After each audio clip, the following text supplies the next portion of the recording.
Welcome to Elevated, a place where the mystical meets the everyday. I am Dawn, a stay-at-home mom to a wild and spirited boy, and a guide in the realms of Reiki, Akashic Records, natural healing, and soulful living. Here, we'll talk energy, intuition, spirituality, but also the realness of motherhood, wellness, and creating balance in the chaos of it all.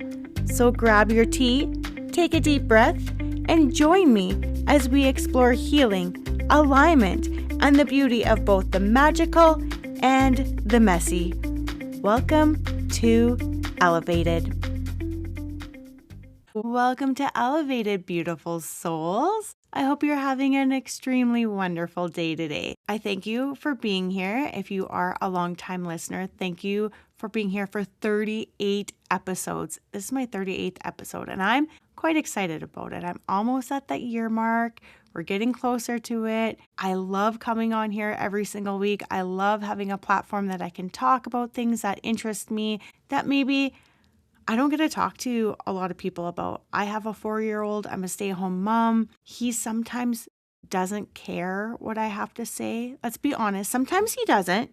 He's really worried about his trucks or his farm equipment or going biking or whatever the case might be. He's not really worried about learning about Reiki and soul things and spirituality. So it's kind of nice to always have a platform that I can come to and have those conversations with. I love my husband to death. I do. And he's a great guy. But sometimes the quote unquote woo-woo stuff, he just doesn't always get. He's open to it. He wants to be open to it. But sometimes he just looks at me. He's like, that's your belief. I don't have to believe that.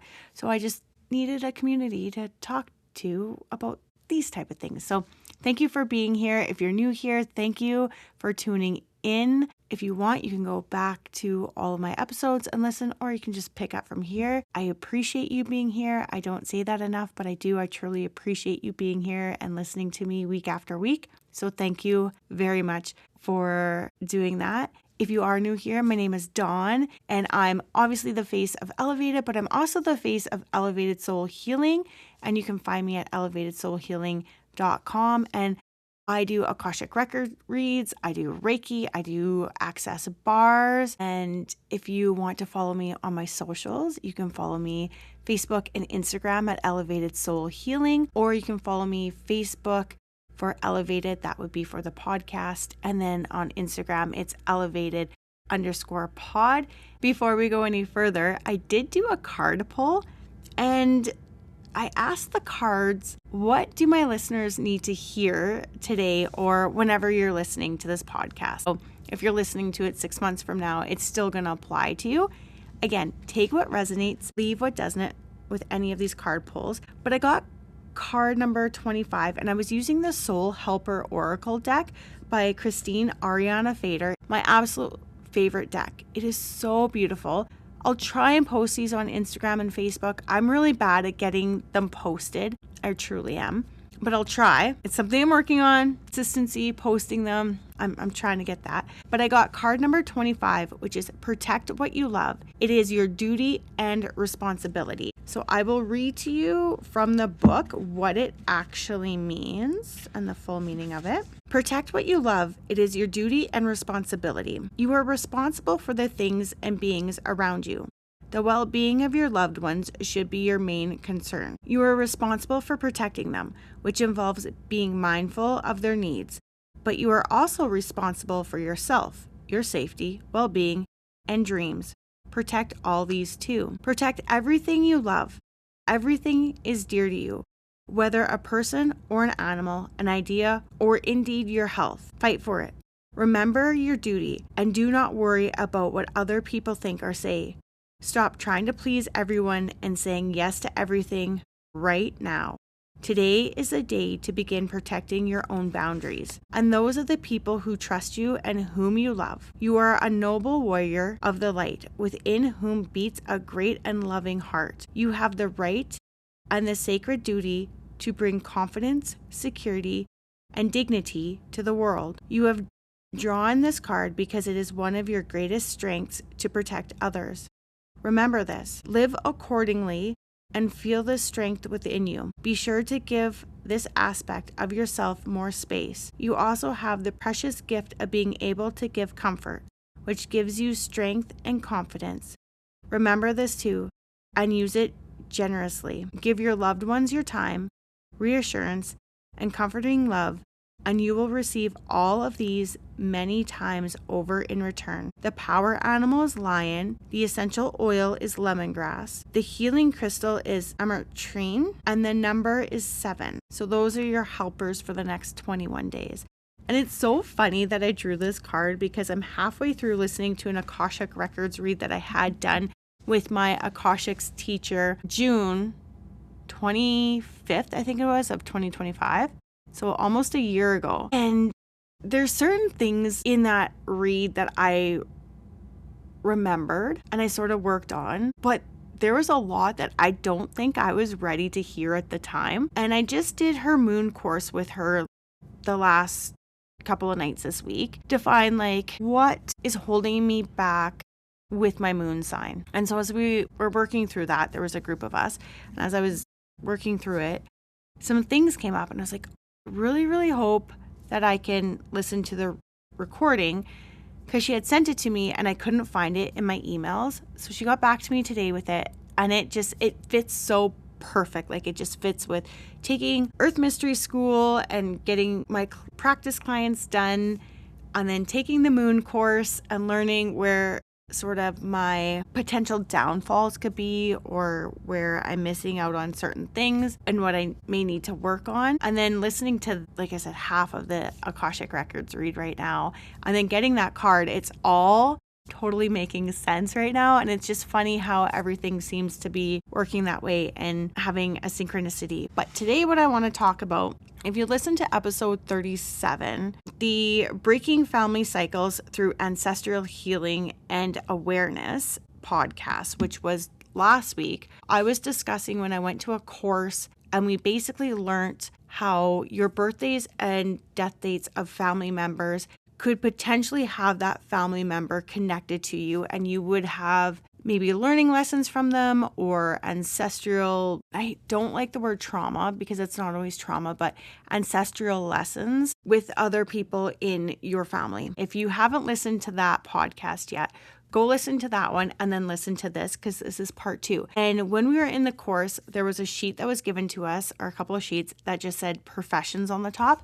And when I talked to my body talk practitioner who was putting the course on, I asked him, I said, what is this? And he's like, it's pretty self-explanatory, but just go through, and if someone is in this profession, it could potentially mean that they have this wound of some sort, or this situation in their family, this connection in their family. So it's kind of interesting. I do want to go through it. I haven't gone through it all. I think I've gone through like the first 5, and I haven't really read on. So we'll learn together. But the one thing that I do want to say that I forgot in last week's podcast was about names. And this is so intriguing to me. So a little backstory. I had a miscarriage, and then I went to my body talk practitioner to work on my body for the miscarriage, and then to be able to become pregnant again and then carry a child full term.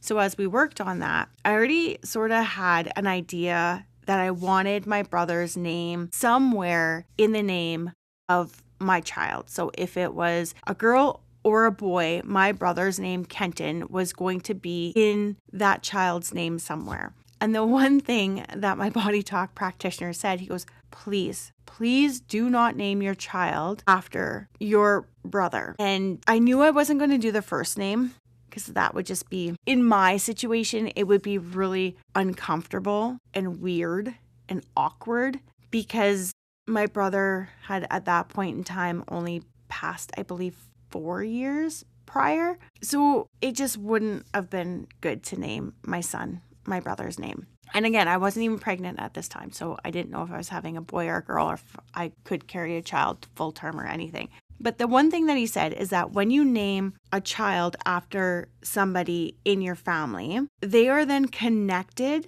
to that person. So whatever good and bad that person had happen in their life, your child is connected to that good and bad, just like we talked about in the previous podcast.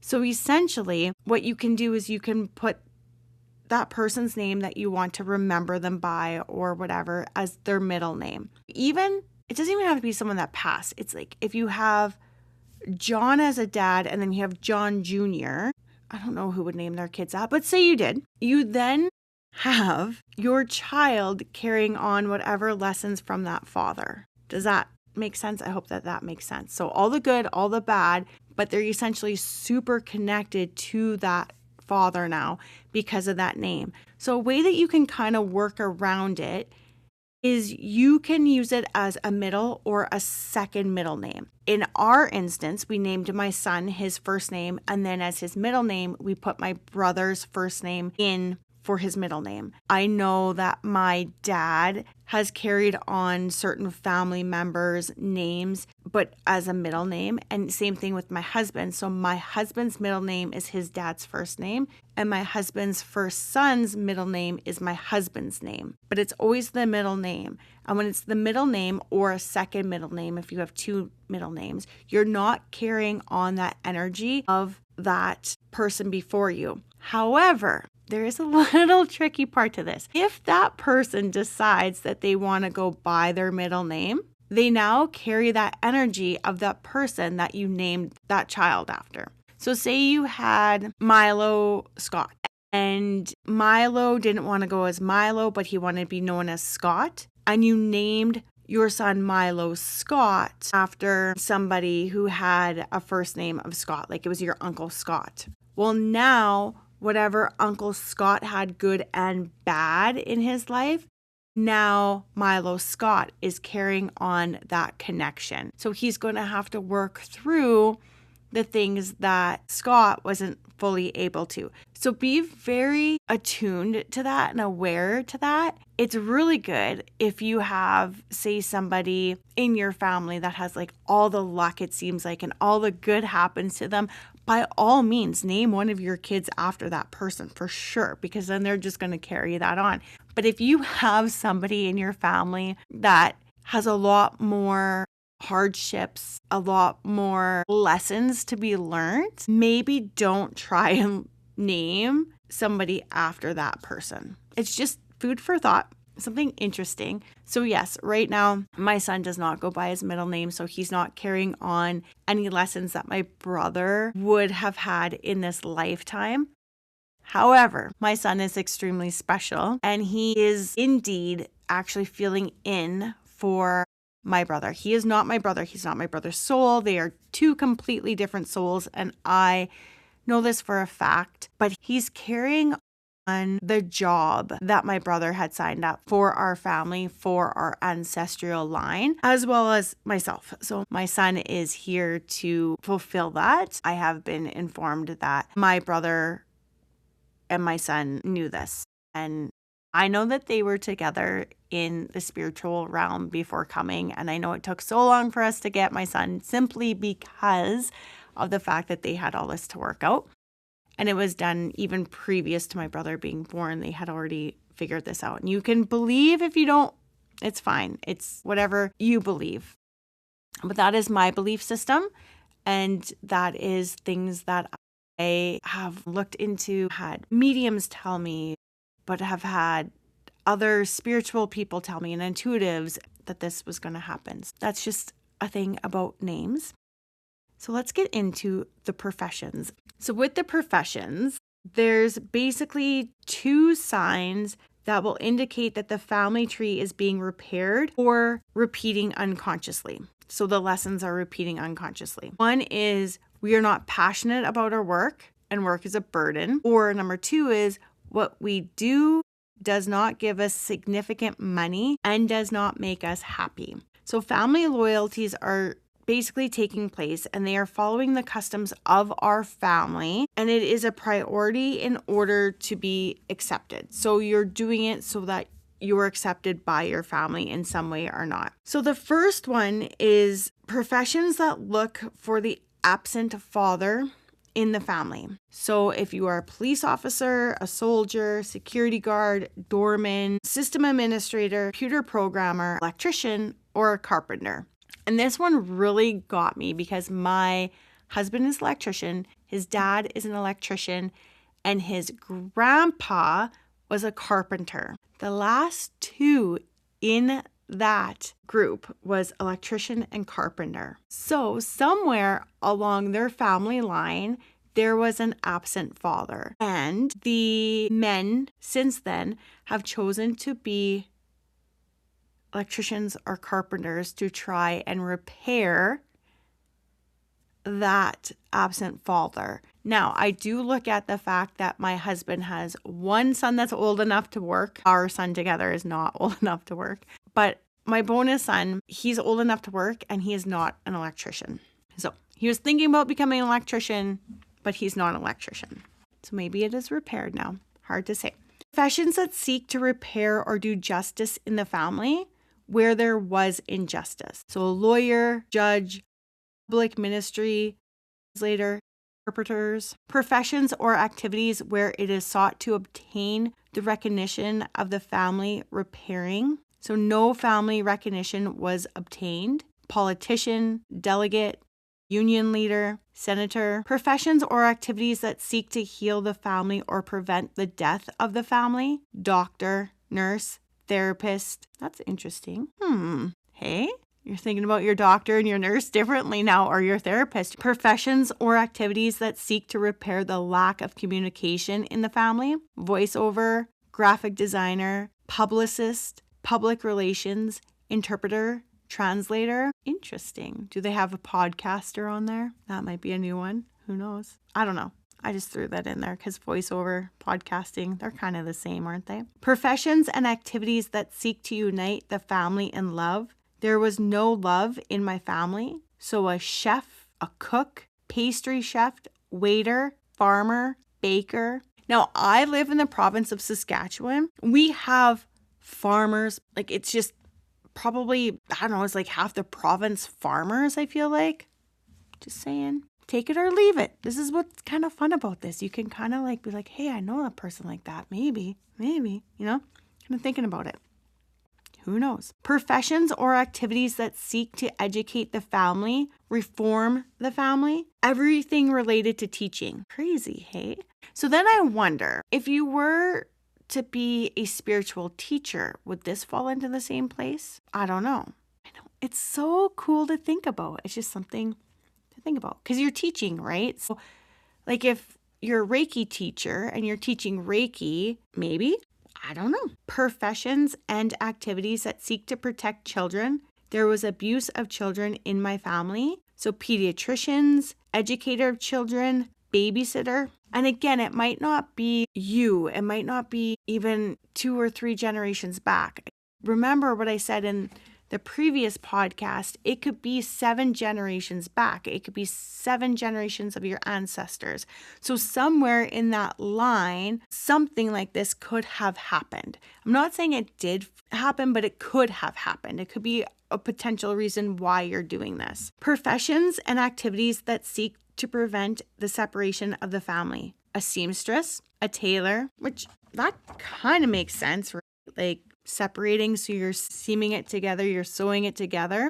That makes sense. Professions and activities where one seeks to rescue, find a missing person, revive a dead person in our family. So rescue worker, ambulance driver, rescue driver, first aid, detective, forensic doctor, actor, gymnast, sports coach.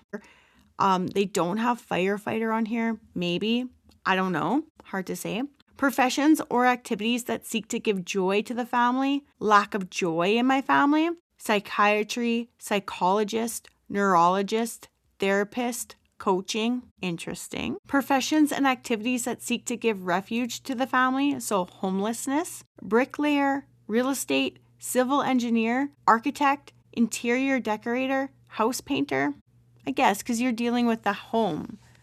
That can make sense. Professions and activities where one looks to clean the sins in the family. A priest, a nun, missionary, social volunteer. Professions or activities that seek to recover the lost money of the family. Administrators, insurance agents, notaries, bankers. Professions or activities that seek to repair the self-esteem in the family. There was abuse of power somewhere along the family line. Makeup artist, clothing design, life coaching, dermatologist, hairdresser, stylist, modeling. Yeah, I guess if you're repairing the self-esteem, the hairdresser, the stylist, modeling. Yeah, I can see that. Makeup artist for sure. Professions and activities that seek the love of mothers. So there's lack of maternal love. Nutritionist, vet, food engineer, dog trainer. These are also very short. Like I'm sure there's a lot more that you could go into, but we're not going to list 30 different jobs per section. But it's so funny. Like it's nutritionist and then vet. Like in a food engineer, is that someone that creates the food for the big food companies? I don't know. I don't know what a food engineer is. Let me know if you know. Professions or activities where you want to clean or cover garbage in your family. Cleaning, laundry, dry cleaning, house cleaning, carpet installers, and upholsterer. Professions or activities where you want to run away, escape the family. So it's a dangerous family. So that would have been obviously, again, the 7 generations, somewhere in the 7 generations previous. Travel agents, stewardess, hoteliers, cruise ship, ship captain, airplane pilot, cab driver, and tourism. Yeah, because you want to run away or escape the family. So I could see that for sure. And again, I wonder if you are adopted, if this would have to do with your biological family as well as then your adopted family. You would be connected to both of them. So that's very interesting. Professions or activities that seek to discover the secrets in the family. Biochemists, laboratory workers, anthropologists, historians, chroniclers, detectives, researchers, librarians, psychologists, secretaries. Would being a librarian be fun? I'm just wondering. And I'm saying that because our town library, they have so much fun and so much activities, and it's like a pretty quiet place. I always think of like libraries as quiet. Like I feel like you could just almost sit there a little bit and just read a book and have peace and quiet. The odd person talking, but they're talking in whispers. I don't know. Maybe there is secrets in my family if I'm like, a librarian might be good. I don't know. Professions or activities that seek to repair the family in general. So a dentist, mechanics, repair of appliances and equipment, mechanical technicians, machinery, and then it just says tools. So I don't know what they mean by the tools there, but maybe even you're like a heavy duty mechanic probably, because it would be a mechanic of sorts. Dentist. And do we really have appliance repair guys anymore? Not a whole lot, I don't think. I think most of us just end up throwing out the appliance because they only are made to last 5 years. Just my thought. Okay, and then the last one. Professions that seek to repair robberies or scams in the family. Sellers, merchants, or importers. Interesting. I don't know. It was just a fun little one that I wanted to do to add on to the previous week. It's kind of makes you think a little bit. Like you're like, why did I go into my profession? And I know like some of them aren't in there. Like there was none for, accountant, but I'm sure that where the banker was, you could put accountant or something in there maybe, right? Like, again, we're not going to do every single job profession that there is, but it was just kind of fun to see how potentially there could be something going on within your family line. And by choosing these professions, you're either repairing them or you're repeating them. So that's always the biggest one. It's not to say that, oh my goodness, my family has a lot of back history and stories and to be ashamed of them. It's to look at it and say, where can I repair this? Where can I help my ancestral line repair what has gone on? And to do that. So like I said, like my husband, he's an electrician, his dad was an electrician, and his grandpa was a carpenter. So somewhere within that 7 generations, there was a father that was absent. Doesn't mean he's a bad guy. We don't know the story. Who knows why? Maybe the father passed away when that child was just born or something, and they're not absent in that regards of not wanting to be a father, but medically they were gone and there's that absent wound or hole. So there's always that to look at too, that we can't always play the victim game and we can't maybe always look at the negative side, but there could be parts of a story that we don't know. Maybe to like the secrets in the family, if you think about it, sometimes what comes up is maybe there was like abuse within the family and then that becomes a secret, and maybe someone had a mental disorder, but back, 6 generations ago, we didn't really know about mental disorders. Heck, a few generations ago, we didn't know about it, right? It's just something that's kind of coming to the forefront now. So maybe there was a lot of shame around that because of the abuse that happened. People don't want to talk about it, and it's hush hush or quiet quiet or whatever the case might be. But in reality, the true story of that is that there is mental, not abuse, but there's a mental illness that there was, and we didn't know about it.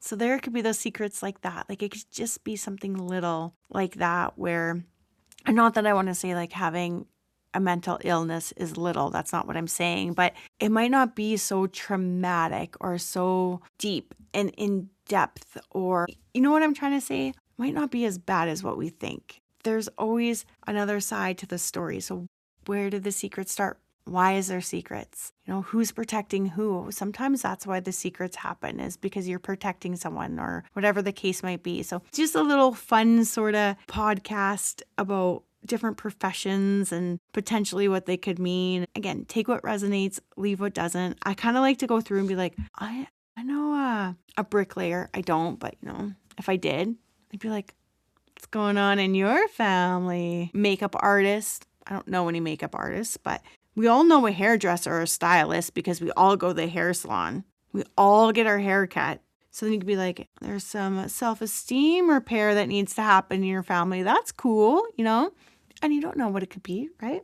So yeah, kind of interesting. Anyways, like I said, it intrigued me when I was in class because the first one about the absent father, but it's, electrician or carpenter. And I was like, hey, and it took me by surprise because my father-in-law, yes, he worked, but he was there with his son. He did stuff with my husband. My husband did stuff with his son. Like he was a single dad with his son there all the time. So there was no real absent father part of it.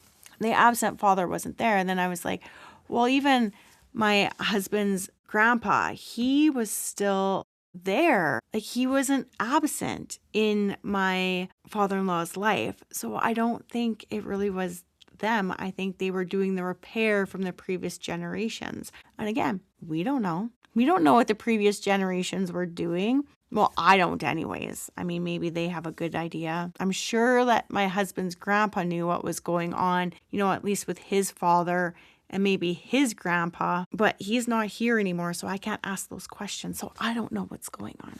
That's what I'm trying to say. But again, like the one about to prevent the death of the family, there's doctors and nurses and therapists. And as I think about that, like to prevent the death of the family, does that mean that family line is coming up to its end? Like there's gonna be no more kids to continue on that family line, something like that. Like what do we mean by the death of the family? It's so interesting. And we probably all have a doctor and we all know a doctor or a nurse. I hope you liked it. Again, if you're curious about this kind of stuff, listen to my podcast. I do want to do a podcast about my moon sign because it was very intriguing. It opened up my eyes a little bit, made me think a little bit different. I do want to talk about Psyche as well. So that'll be one of my podcasts. I've been working on that. I like it. I want to learn it. I really do. I'm going to put on my vision board, Psyche, along with body code, emotion code, and belief code. Definitely things that I want to take. I found out why I'm obsessed with courses and learning so much. It's part of my moon sign. It's part of just who I am. I just want all this knowledge everywhere. So I think those will be a couple of topics that we'll have for podcasts anyways. One about Psyche and then one as well about my moon sign. If you want to book a session with me, you can go to elevatedsoulhealing.com. I do Akashic Records read. I do Reiki sessions. I do access bars. I also am looking for 4 volunteers. So it costs you nothing, where I can read your ancestral line. So do the family patterns, like what I talked about in episode 37. So basically getting birth dates and death dates of people in your family, drawing out the family tree and finding where the connections that you have to those people are, and then what type of connection it is and how you can then go in and pull maybe what lessons you're learning from that person, good and or bad. So if you want to be a volunteer of that, email me at elevatedsoulhealing@gmail.com. I would definitely Love to have you. Again, I need 4 people for that. I think it's very interesting. I'm going to be working on my Akashic Practicum students, 1 this week, and then I'm going to go in and read for my second Akashic Records person, and then the last one that I'm doing, I'm very confident on. They want a lot more to do about soul contracts, and that was part of like lesson 1. So I feel good about the soul contracts and talking about that. But these other ones are the more of the astrology part. And my goodness, astrology is an art form. It really is. People that understand astrology, and I think that's why I love the Moon Mystery course so much, is because we got to dive into astrology, but just like dip our toe in, just like dipping in it. There's a lot of information to know. There is a lot. I look at the astrology chart. I'm starting to get comfortable with it, which is good. But there's just so much information. It blows me away that people that can really read your birth chart, they're amazing. If you want to be a guest on my podcast as well, you can email me at elevatedsoulhealing@gmail.com. I am looking for guests. I would love to have someone that's a psychic or a medium on. Someone that's a shaman would be really cool. But anything, whatever, anything at all, just email me at elevatedsoulhealing@gmail.com and we will get you on here. Thanks for being here. I appreciate you being here. Again, any podcast topics or ideas that you want me to talk about, put them in the comments. Email me. Let me know. Can you rate as well, please? I would appreciate that. Every time you rate or comment, share the podcast, subscribe to the podcast, you're helping my podcast grow. One of my biggest goals for 2026 is to get my podcast out to more people. Now, I know I'm only 38 episodes in. You're like, Dawn, it takes some time. I get that. But I truly, honestly want my podcast to grow. I want more people to be able to listen, and I want to help more people. I want to heal more people. And that is really what this podcast is. Send me an email, elevatedsoulhealing@gmail.com. If you have any suggestions, if you have any questions, if you want be on the podcast, whatever you want to hear on the podcast. Again, love to hear from you. And if you want to book a session with me, you can do so at elevatedsoulhealing.com. I'm looking for those 4 practice clients to do this work, the family patterns work, the ancestral work, again, where we pull the birth dates and we try to see the connections of people in your family and maybe patterns that are there. So looking for 4 people for that. So if you want to be a part of that, get a hold of me. Now you can even go to my Instagram or my Facebook, message me, let me know, say, hey, I'm interested in one of those free sessions. Email me. If you have my number and you personally know me, text me. I'm looking for 4 people. Have a wonderful, wonderful day and a wonderful week, and we will connect next week. I can't wait. Have a wonderful week. And thank you so very much for being here. I cannot express my gratitude enough. So thank you, thank you, thank you. And I love you, and have a wonderful, wonderful week.